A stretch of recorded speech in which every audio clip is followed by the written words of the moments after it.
Bhagavadgita, Adhyaya 9, Shloka 29 to 9.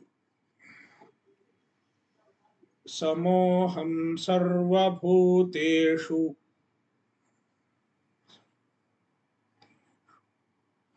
na me dveshyosti na priyaha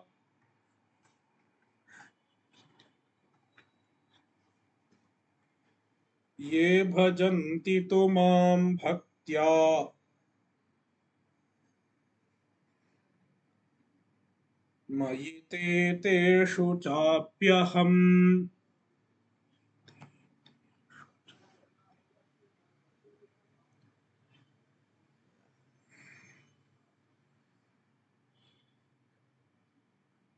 In the last few verses,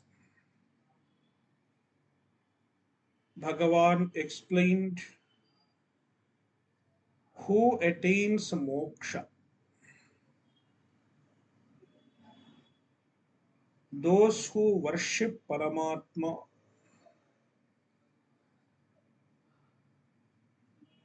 those who take refuge at Paramatma and offer all the actions to Paramatma, in due course of time, they attain Paramatma.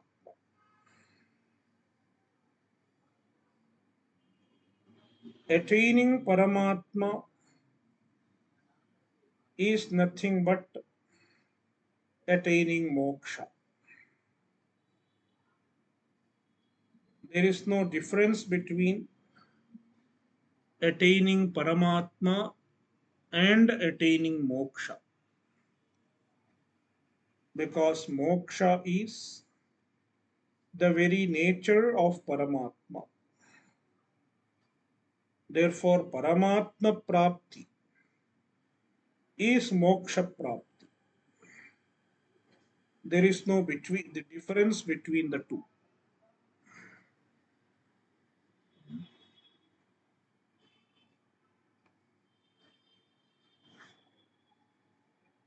Yeah.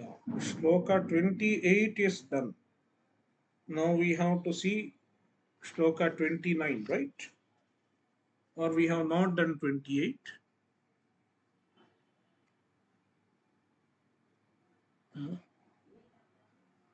Yeah, that's why I went to 29. Someone has written V28 is done. I was confused. Okay. Yeah, fine, fine. Yeah. Yeah. That's what I thought. Yeah. I'm right. Yeah. So yeah, it's okay. It's fine. It's fine. Yeah.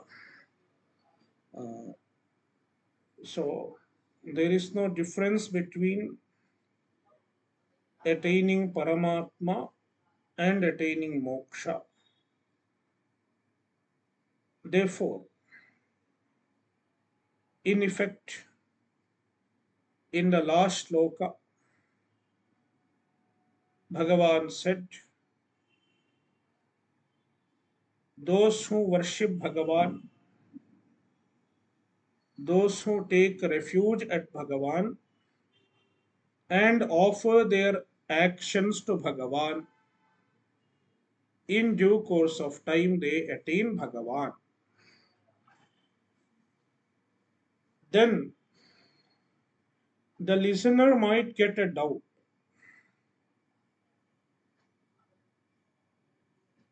In that case,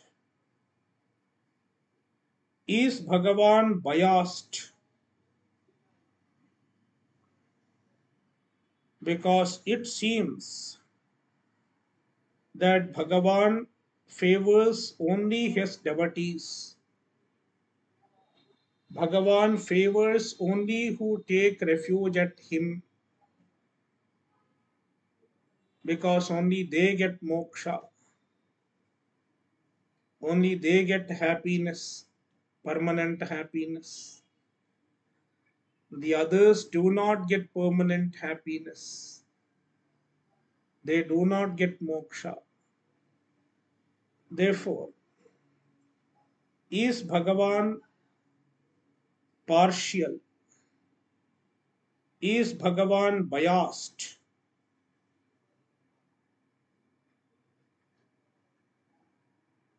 Like the modern politicians who do appeasement of a particular section?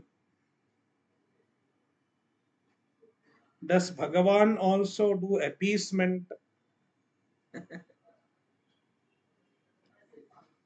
Then Bhagavan says, Samoham sarvabhuteshu. I am equal towards everyone. I am equal towards every being. Bhagavan is not biased.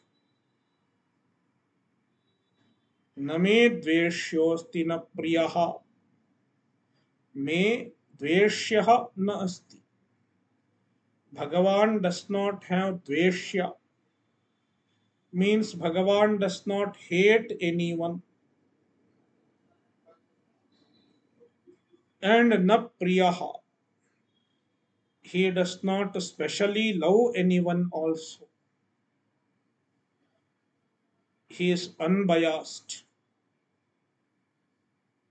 He is equal to everyone.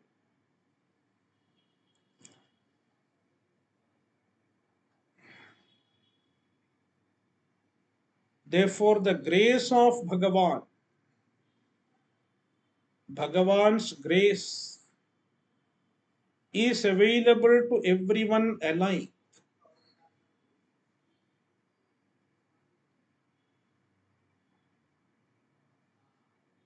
Then where is the difference?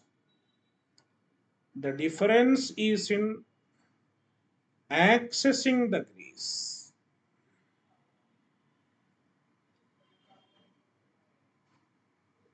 It is like the sunlight. The sunlight is available to everyone because the sun shines equally towards everyone. It is not that the sun shines more towards you and less towards your neighbor. It is not so. The sun shines equally everywhere. The same amount of sunlight falls in on you, and the same amount of sunlight falls on your neighbor, in your house as well as in your neighbor's house. Same amount of sunlight falls. There is no difference. But how you access the sunlight, how you derive benefit from the sunlight, how you receive the sunlight, it varies. Some people do not wake up during daytime at all.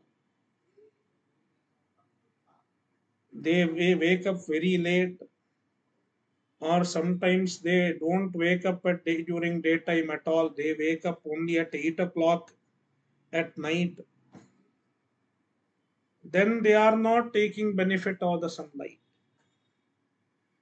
The sunlight is as good as absent for them. Whereas some other people, they wake up early before sunrise and they welcome the sun with the proper prayer. They welcome the sun. They do Surya Namaskara during sunrise. And they do all their work under sunlight with the help of the sunlight.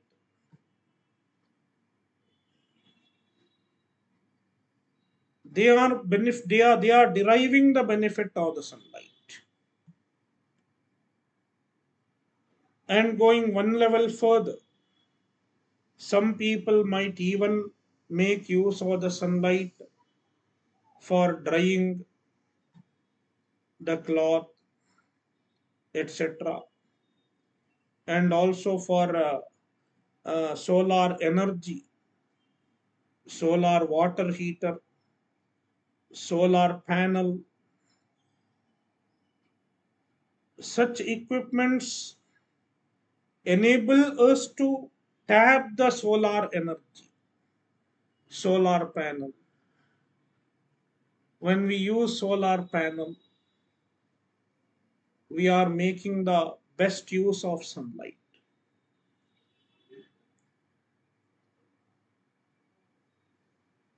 Therefore, the sun is available to everyone alike,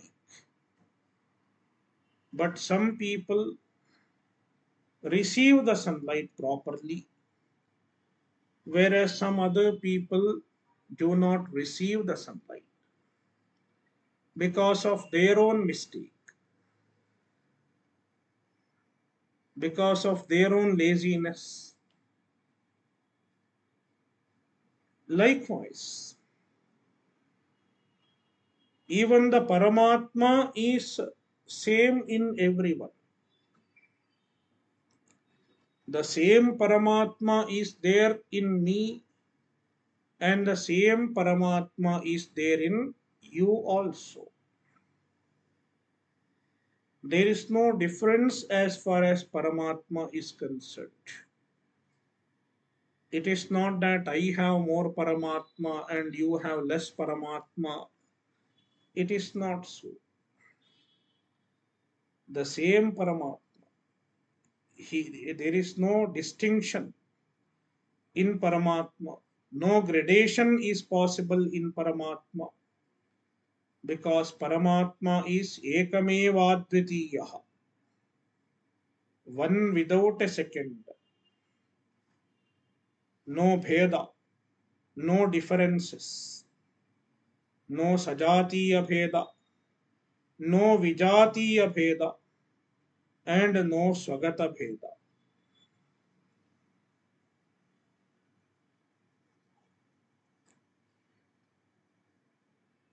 Though Paramatma is same in everyone, some people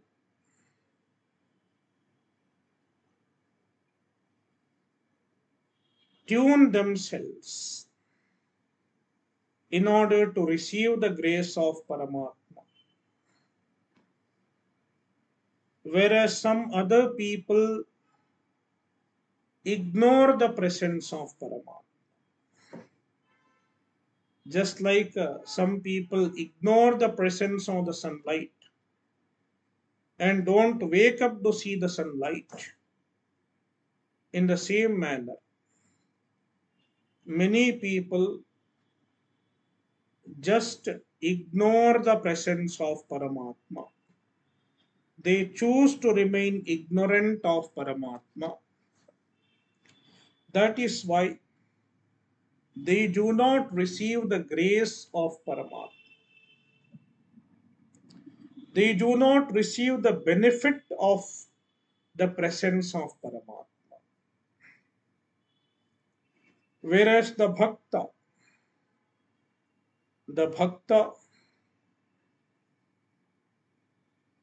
with the help of his bhakti, with the help of his sadhana, he gains access to the nature of Paramatma. Therefore, in due course of time,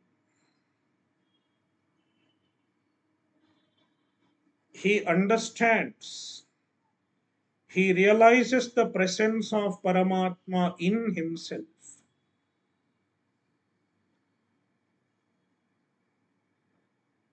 And then the bhakta is free from all worries. He is free from all worries because He knows that Paramatma is supporting him. He does not need any other support than Paramatma. Therefore, he relaxes in the lap of Paramatma without worries, without feeling insecure. He relaxes in the lap of Paramatma.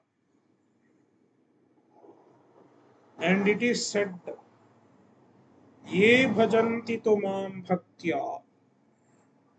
Tu, tu indicates the distinction, the difference between bhakta and the non-bhakta. Tu, unlike the people who do not worship Paramatma, ye mam bhaktya bhajanti. Those who worship Paramatma with the devotion, with the love, mayite, they are in me. In fact, everyone is in Paramatma. All of us are supported by Paramatma.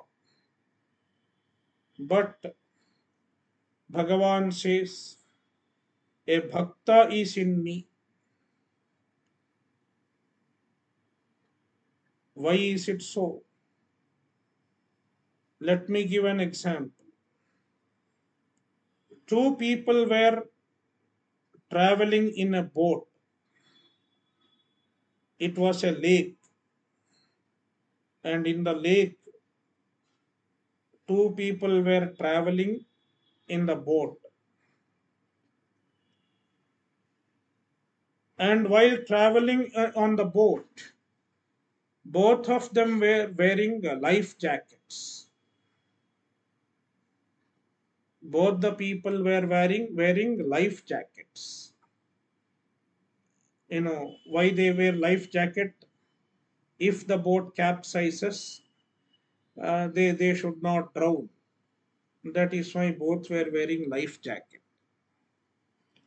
Then all of a sudden the boat capsized. When the boat capsized, both the people fell into the water. Both the people who were in the boat, they fell into the water. Then one of them, who is not aware that he is wearing the life jacket, he started beating his hands and legs. Oh, I will drown, I will drown. He started beating his hands and legs in order to remain afloat in water. Whereas the other person who is fully aware that he is wearing life jacket, he was relaxed. He was not frightened, and he was not beating his hands and legs. With the support of his life jacket, he was just relaxing in the water and floating in the water.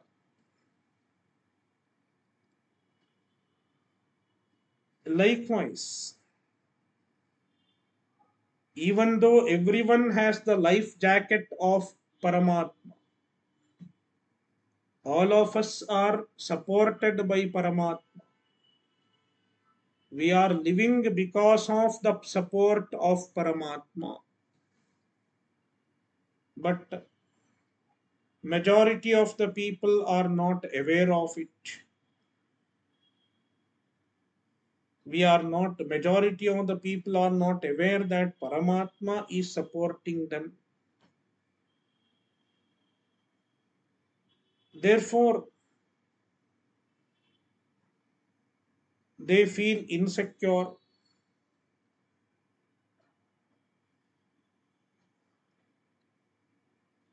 and get into anxiety, worries, etc.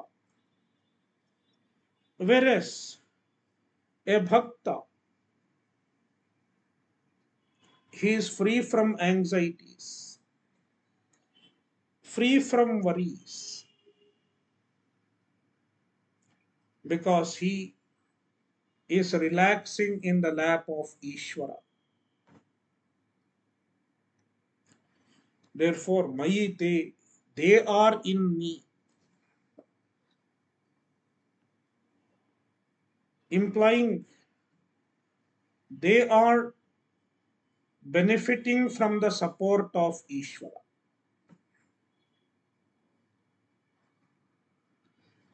Teshu cha api aham, and not only they are in me, even I am in them.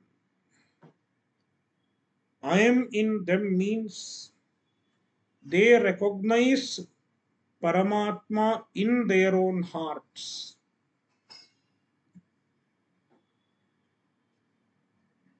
They recognize the eternal happiness, the perennial happiness within themselves.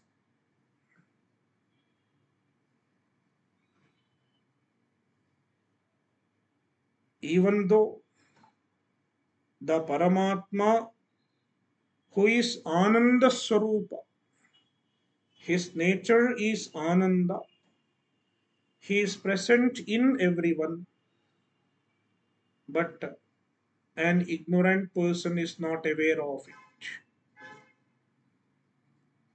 it. A bhakta becomes aware of the Paramatma as the Nitya Ananda, as the Parama Ananda within himself,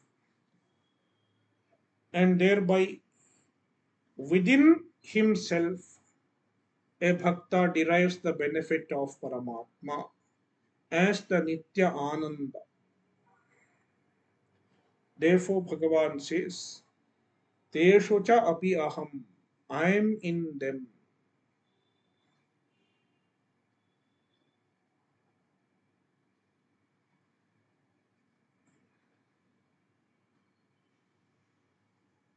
It is like a treasure trove. Sometimes there might be a treasure trove right under your doorstep. But as long as you are not aware of the treasure trove, it is as good as absent for you. But when you are aware of it, it is really there for you.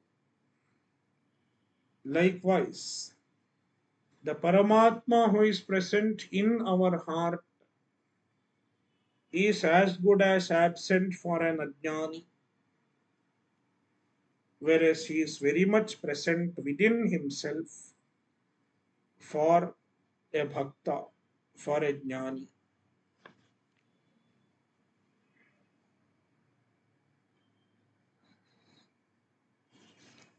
अपि चेत् सुदुराचारो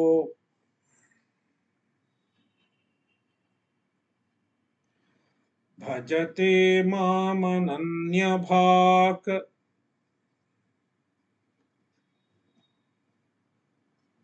साधुरेव समन्तव्यः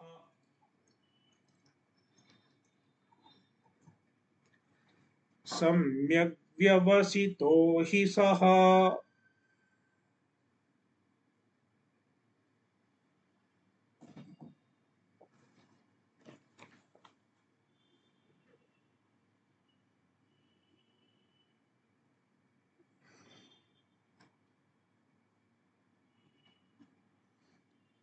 In next four verses, 30 to 33, Bhagavan is declaring that everyone is eligible for bhakti.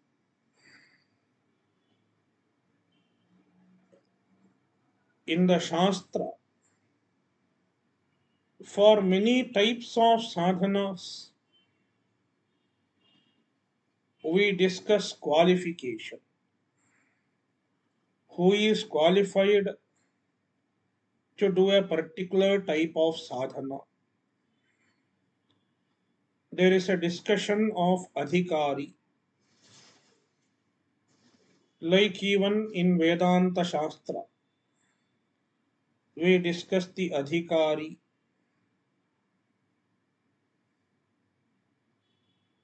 who is an adhikari for Vedanta Shastra. Likewise, even for doing certain types of karma, we discuss adhikari. For example, Agnihotra. Who is eligible for performing Agnihotra? Everyone is not eligible for performing Agnihotra. First of all, he should be a grihastha. A brahmachari cannot perform Agnihotra. Even a sannyasi cannot perform Agnihotra. He should be a grihastha and he should have studied Veda. There are such criteria.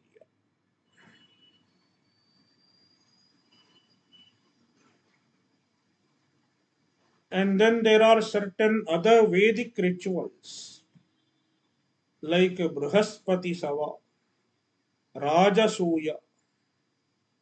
Who is qualified to perform Rajasuya? Generally, people think a Brahmana can perform all Vedic rituals, but it is not true. There are certain Vedic rituals that even a Brahmana cannot perform. If you have to perform Rajasuya, you should be a Kshatriya and you have to be a king. Only then you can perform Rajasuya. Likewise, there is another ritual called Vaisyas. Who is qualified to perform Vaisyas? A Brahmana cannot perform, and a Kshatriya also cannot perform. Only a Vaishya can perform Vaisyas. So, for every ritual, for every sadhana, there is a discussion of adhikari. Who is qualified to perform a particular type of uh, Vedic karma.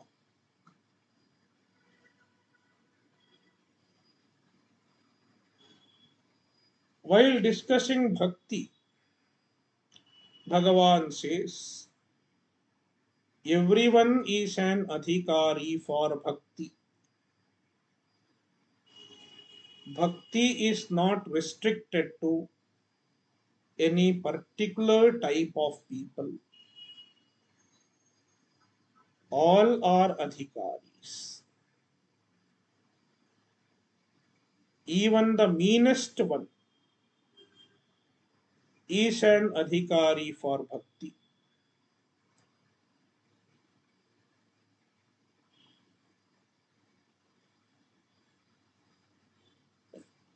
Bhagavan is taking the extreme case in Shloka 30. He is taking the extreme case. Someone who has done the worst, the most evil deeds, the most evil person on the earth.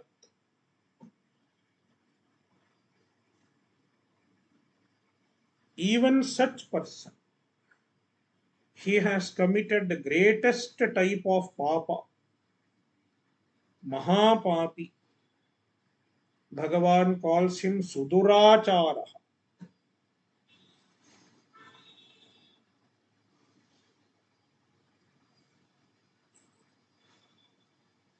greatest, the most evil conduct.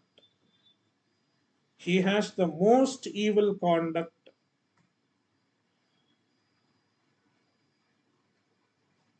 Even such person, Sudurachara api chet,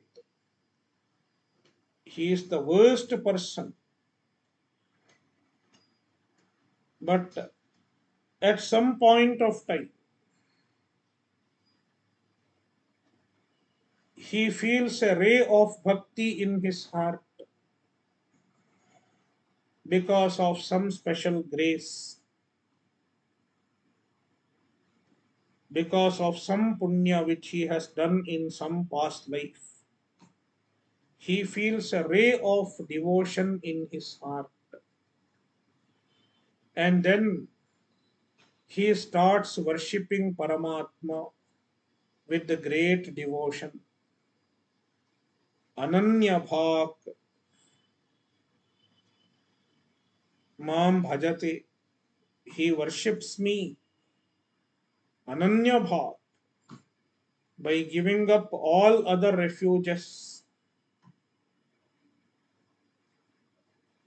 by giving up all other attachment, taking recourse to only Paramatma. He worships Paramatma. He worships Bhagavan. Sadhureva samantavyaha. When he worships Paramatma, even he should be treated as a sadhu. Even he should be considered as a sadhu.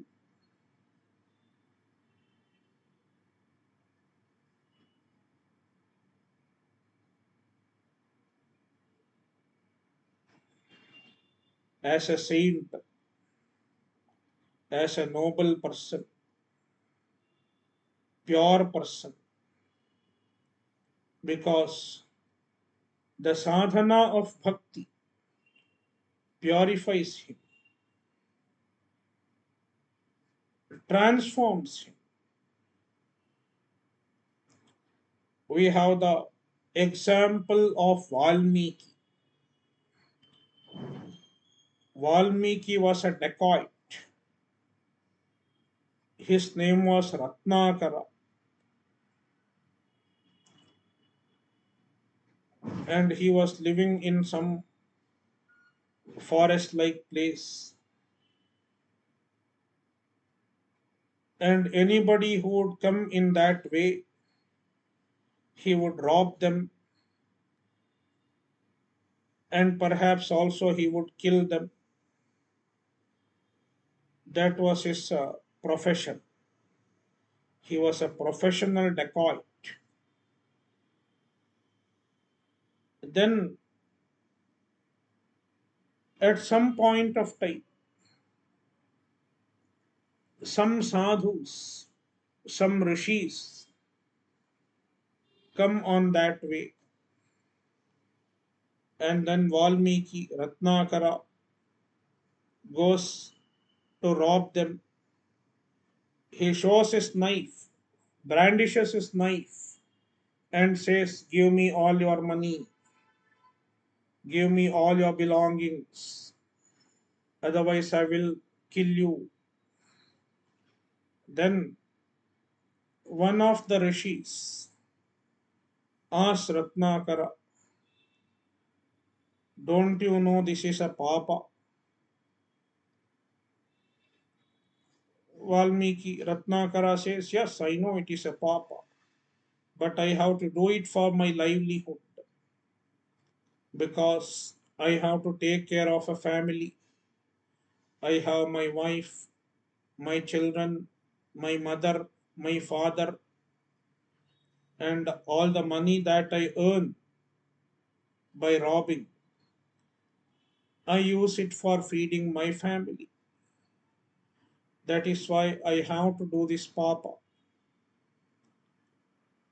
Then the Rishi asks, you share all your money with your family. Are they ready to share your papa also?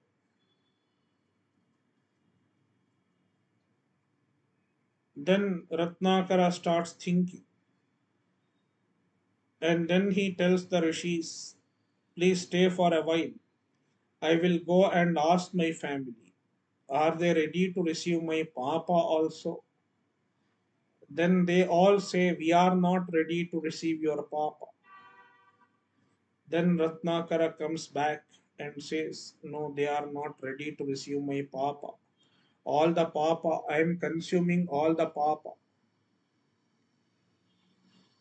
Then that was the moment of transformation in the life of Ratnakara.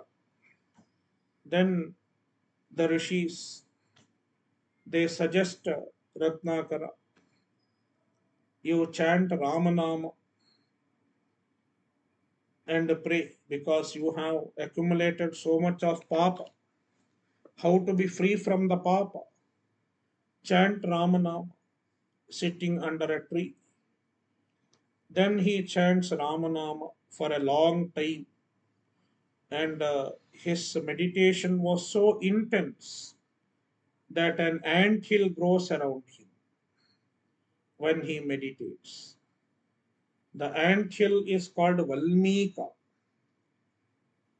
and because of Valmika ant hill, he got the name Valmiki. So when he comes out of the ant hill after a long sadhana, then he was a totally different person. He was Valmiki Maharshi. He was no longer the old dacoit Ratnakara. He was a great devotee of Rama, great jnani. Therefore, even if such an evil person worships Paramatma,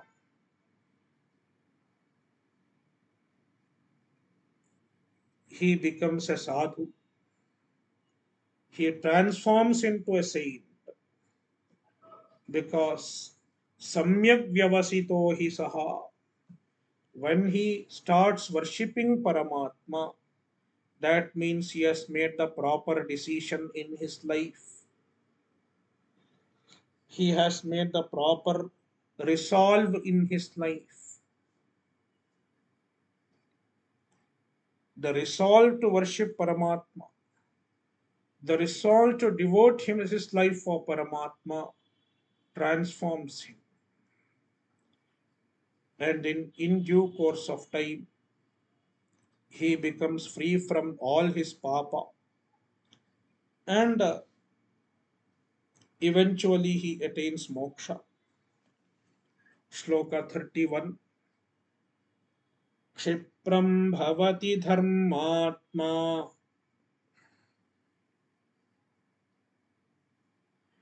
शश्वच्छान्तिं निगच्छति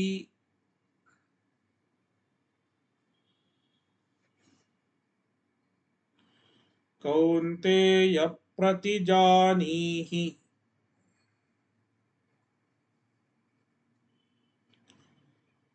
न मे भक्तः प्रणश्यति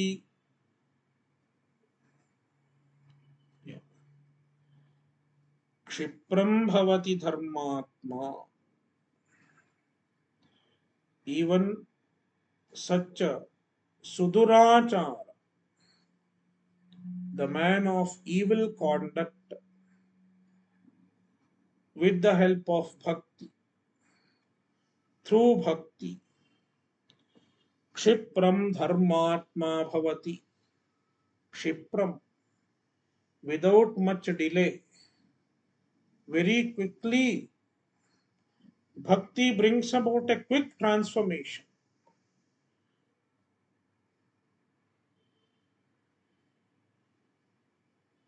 Kshipram dharmatma bhavati. He becomes a dharmatma. He becomes a punyatma. He attains punya through bhakti, and all his papas are destroyed. Shashwat nigacchati, and in due course of time, he attains Shashwat Shashwata Shanti, permanent peace, means moksha. He becomes qualified for Atmajnana, then attains Atmajnana, and thereby he becomes Mukta. So bhakti leads to jnana and then moksha. Therefore, Kaunteya pratijanihi, he Kaunteya, O son of Kunti, Arjuna, pratijanihi, please know for sure, name bhakta pranashyati, my bhakta will never perish. Perish means he will not get the result of his papa. He will not go to Naraka, etc. He will not get into lower Janma, and he will not get into a spiritual downfall. Bhakti prevents, bhakti saves a person from spiritual downfall. So here pranashyati means spiritual downfall. The bhakta will never attain a spiritual downfall. He will only go up in the path of moksha. He will not slide back in the path of moksha.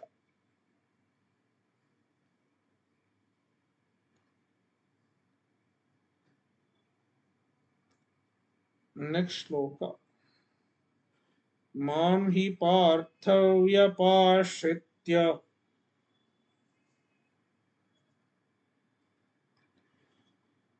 ye pisyuh papa-yonayah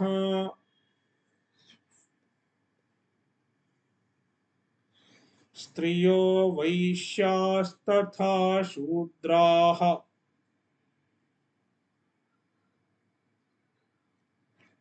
तेऽपि यान्ति परां गतिम्.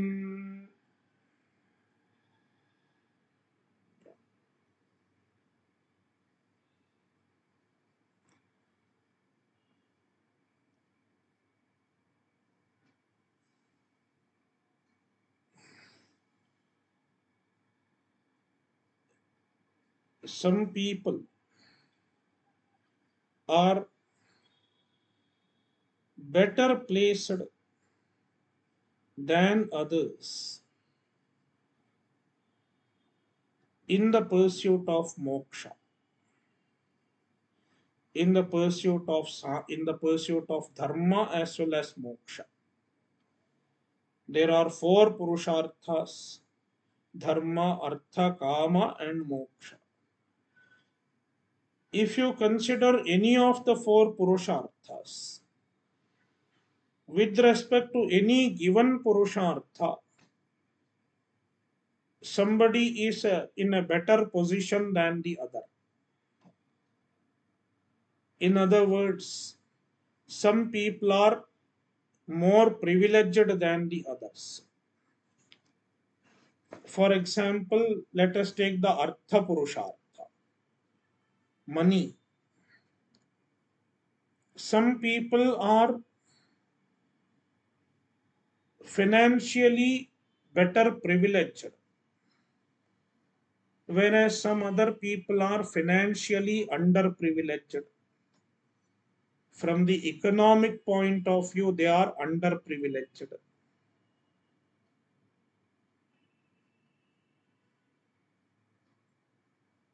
the poor people. Some people are born poor, therefore they are underprivileged from the economic point of view. Whereas some people are born with silver spoon. So there is inequality in terms of money. It is a fact. It is a fact in the society. We cannot deny the fact. We cannot say financially everyone is equal, or financially everyone should be made equal. Even that is not going to happen. We can help the people who are in the lower strata of society, but everyone cannot be made equal, even in terms of money. So that is one type of inequality in terms of artha purushartha.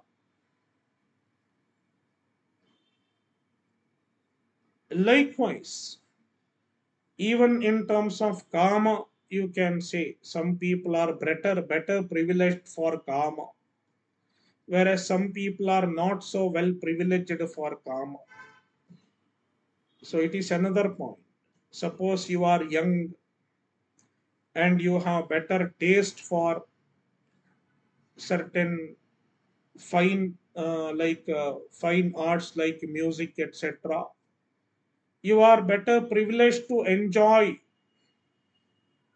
the entertainment like music, dance, etc.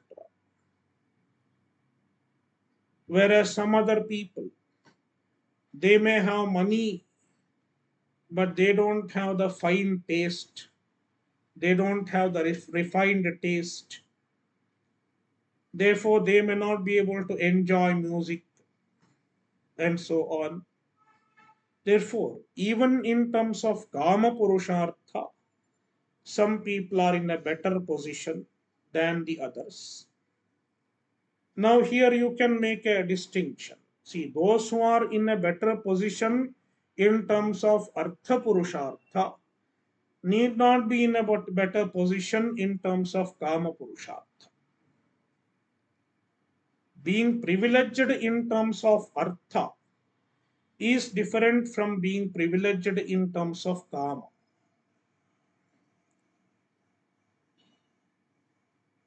Likewise, there are some other people who are better privileged in terms of dharma and moksha. These two purusharthas also.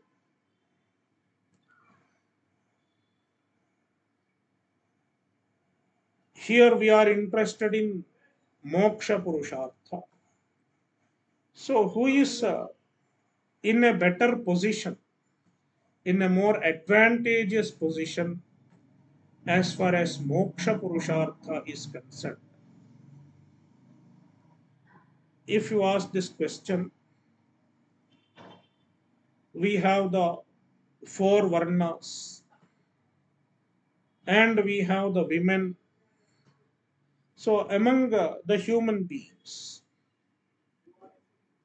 according to the Shastra and according to the traditional society, if you consider,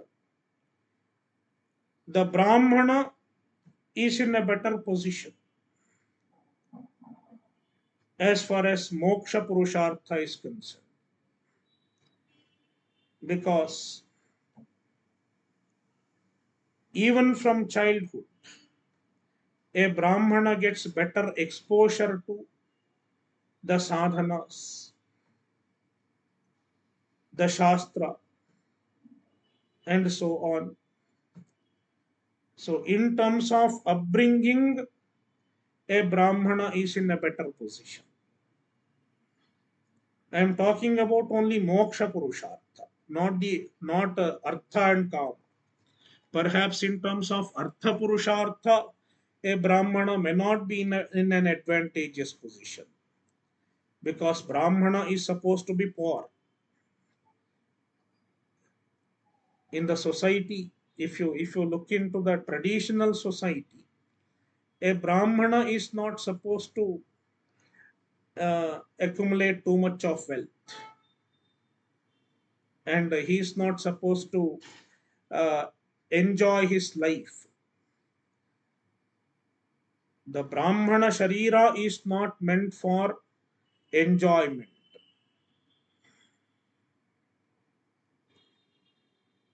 Brahmanasyedam shariram nopabhogaya kalpate. Brahmana sharira is not meant for enjoyment, upabhoga. So then what? Iha kleshaya mahate.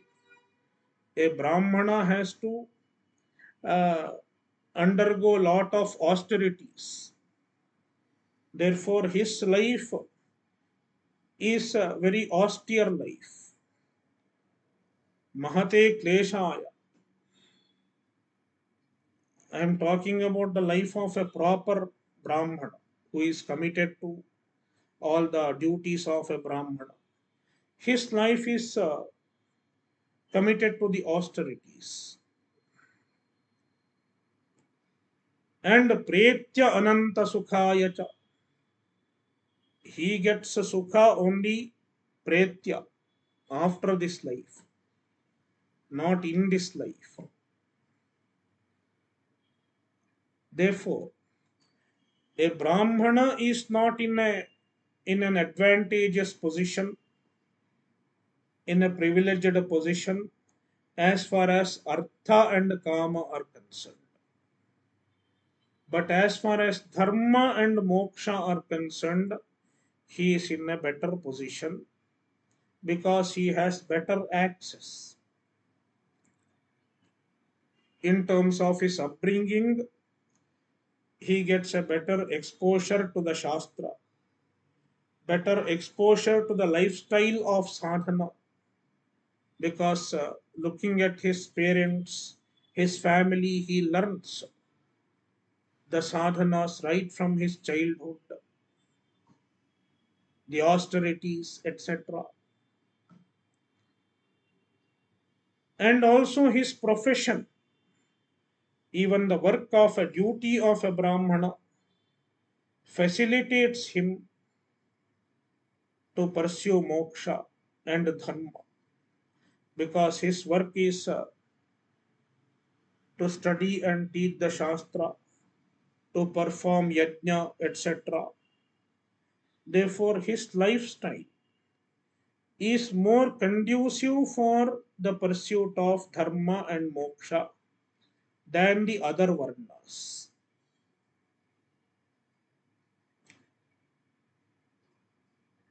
Then, if you look at the lower varnas, a kshatriya, kshatriya is also in a relatively better position than other varnas, because even a kshatriya has his own duties. He gets better exposure as far as Shastra is concerned,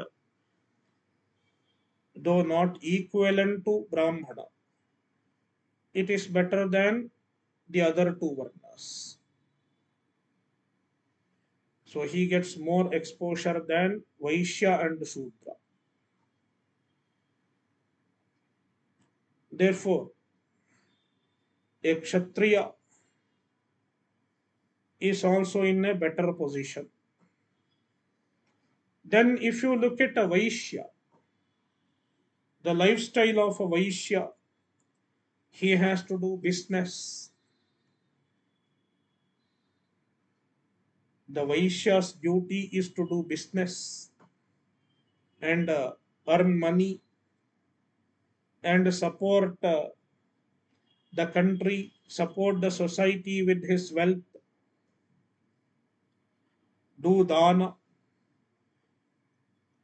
Since his profession involves business, etc., the profession is not as conducive for the pursuit of moksha. as that of a Brahmana and Kshatriya. So Vaishya has lesser advantage as far as moksha purushartha is concerned.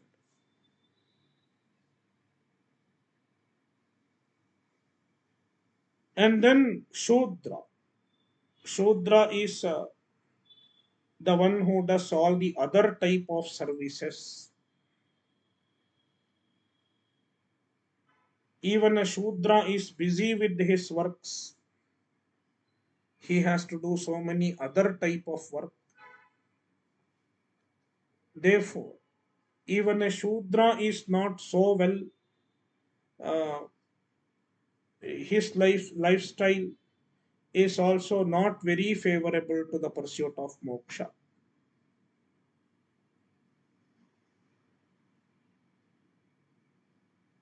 He cannot spend too much of time with the puja. A Shudra cannot spend too much time with the puja, etc. Or he cannot spend too much time with the study of Shastra because he has to do so many other type of work. And then coming to the women, Stree,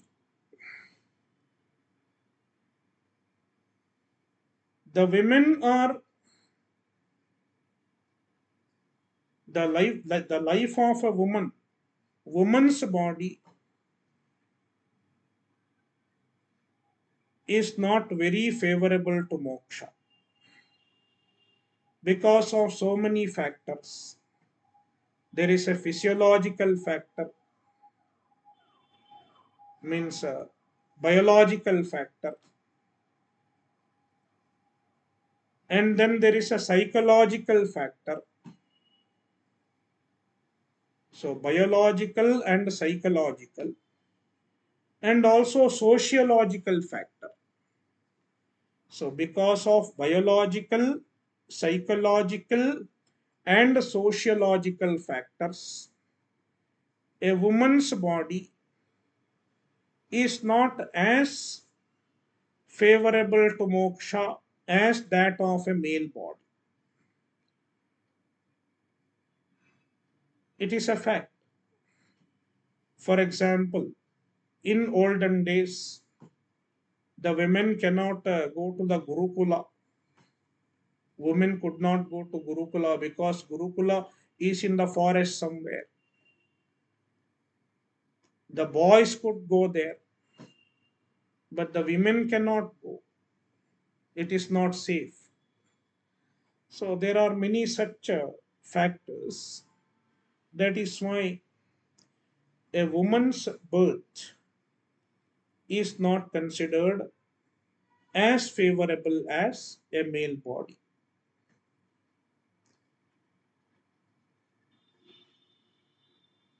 So, as far as the moksha purushartha is concerned, some people are in a better advantage than some other people. Whether they are making use of their advantage or not, that's a different question. But it is a fact that some people have better access for the spiritual pursuit than the other people. So, women, and we should we have to consider another type of people, and Bhagavan calls them papa-yonayah, those who are born on account of some special papa. They have done some special papa in their previous janma, and that is why, on account of that special papa, they are born in a materialistic culture. They are born in a culture other than the Vedika culture, the Sanatana culture. The Sanatana culture is a spiritual culture. If you are born in the spiritual culture, you have better access to moksha. Whereas if you are born in a materialistic culture, let's say somebody is born in some other foreign country where he does not have any access to the spiritual culture, a purely materialistic culture, then it is difficult to relate to Ishvara. It is difficult to relate to the Shastra. So Krishna calls them papa-yonayah because from the spiritual point of view, from the moksha point of view, to be born in such culture itself is a papa, itself is a result of a papa. The birth itself is not papa, but the birth is a result of some papa.